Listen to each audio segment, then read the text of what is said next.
Hello students, today we will see the second kingdom which is known as Kingdom Protista.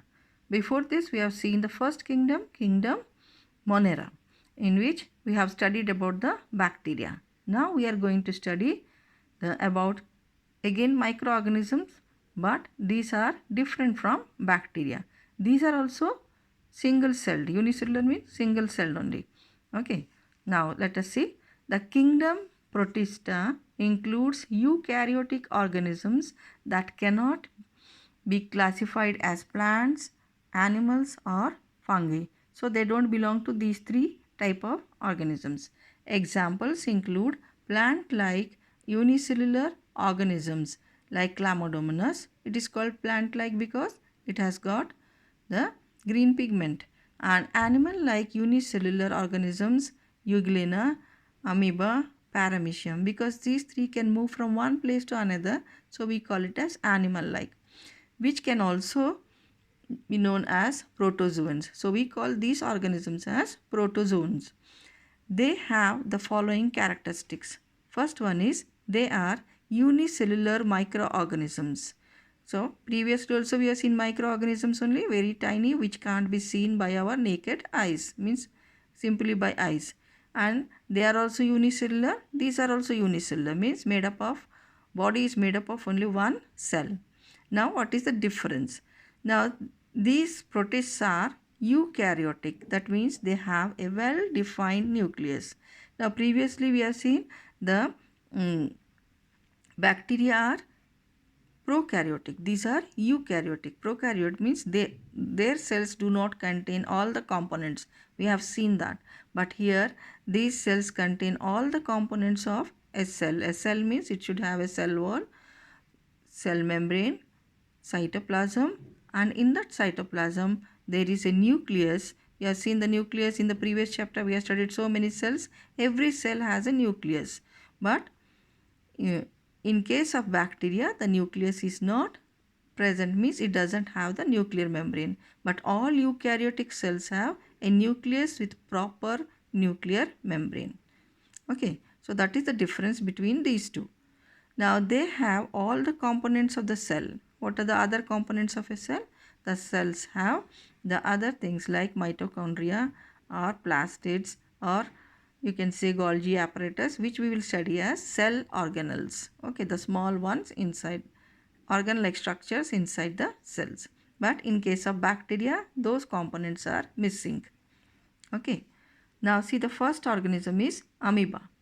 Amoeba is the simplest known protist. It is a unicellular organism generally found in freshwater pools, lakes and ponds. Means all these contain fresh water, not salt water, fresh water.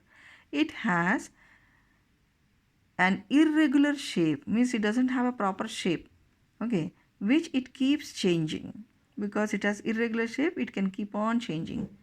The single cell consists of cytoplasm, a nucleus and many food vacuoles. Now what are food vacuoles? They are also membrane bound, but they contain the food inside them. It moves in all directions with the help of finger-like projections called false feet or pseudopodia. So it moves with the help of pseudopodia. Pseudopodia means, pseudo means false, podia means feet. And because these we cannot say as feet, so we call it as false feet. Then it uses its pseudopodia also to take in food. Taking in food is called ingestion. So it is written here as ingest food particles. Means the pseudopodia will catch hold of the food and put it inside. Now you see, this is the structure of amoeba. This is the nucleus. Here this cytoplasm, the green part, and there are other things here. This, all these small one circles inside with dark spots are all food vacuoles. Now this is the food. See, you can see a small organism is there. Now this is pseudopodia, which is extending from the sides. So this pseudopodia will grow around, means it will move around this food particle, and slowly this will emerge this side and this will come this side. Both will mix with each other so that this food particle is inside the amoeba. So in this way it is going to ingest it. Okay, After ingestion, it becomes a food vacuole inside where it is digested and it is taken. Okay. Now, to move, it produces small finger-like projections called pseudopodia from its body. Many pseudopodia project out from its body at a time. One of these pseudopodia continues to grow in the direction in which it wants to move. To change the direction, this pseudopodia stops growing and another one is produced in the desired direction. This type of movement is called amoeboid movement. So what type of movement does it show? Amoeboid movement. Now see here, this is the amoeba. It wants to move in front like this. So what is it doing? It is producing the pseudopodia, means this side it is increasing in size, that side it is decreasing in size.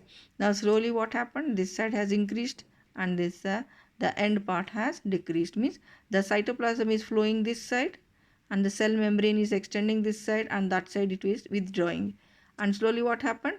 Now it has moved till here and the end part has come nearer to the nucleus. In this way it keeps on moving. Suppose it wants to move this side. So what will happen? The cytoplasm moves this side and this will project like this and this part will move inside. So wherever it wants to move, what does it do? Its cytoplasm moves towards the direction and a new pseudopodia is formed there and the old pseudopodias move into the cell. Okay, so this movement is called amoeboid movement. Now respiration. Respiration in amoeba takes place through the cell membrane, also called plasma membrane, by the process of diffusion. It takes in the oxygen gas dissolved in the water. Because it lives in the water, it takes whatever oxygen is there outside, it takes in. So what is diffusion? Diffusion means movement of particles from where they are more in number, that is high concentration, to where they are less in number, that is low. Because amoeba is respiring continuously, so it will start producing carbon dioxide and use the oxygen. So oxygen becomes less inside the body of the amoeba, but oxygen is more outside in the atmosphere. So oxygen molecules move through the plasma membrane or cell membrane into the body of the amoeba. From every place it can move in. So this process is called as diffusion. So it takes, or you can say it breathes through its cell membrane or body surface. Have you understood this? How it does the respiration? Okay. Now nutrition. Amoeba eats tiny plants and animals which float in water. It ingests the food by encircling it with the help of pseudopodia and makes a food vacuole to engulf it. Just now I explained here how it is going to engulf it. This will move this side and this will come this side and a food vacuole will be formed. Now excretion. It occurs by the process of diffusion through the cell membrane and contractile vacuole, a small sac which lies in the cytoplasm of the organism. The carbon dioxide and ammonia are excreted by the diffusion. Other waste materials enter the contractile vacuole which migrates and fuses with the cell membrane. It then releases the waste materials in the surrounding. So the amoeba has got a contractile vacuole. You can see one big vacuole here.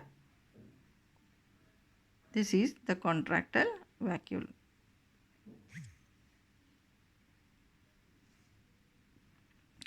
So what happens?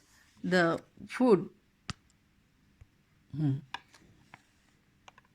So the carbon dioxide will move out, diffusion, and whatever the waste is produced, that is ammonia. So after the food is digested, okay, the whatever waste is produced, that waste will move out through the contractile vacuole. It has one contractile vacuole, though in this figure it is not drawn. So all the other waste will move inside. Only the CO2 and ammonia will come out through the surface. The remaining waste will get into one membrane, inside a membrane, that is called as contractile vacuole, and this contractile vacuole moves towards the surface of the body and then that fuses with the surface. then after that it breaks, and then the whatever waste is there inside will come out. Okay, so contractile vacuole helps in removing the waste from the body. Have you understood till excretion? Okay, okay girls.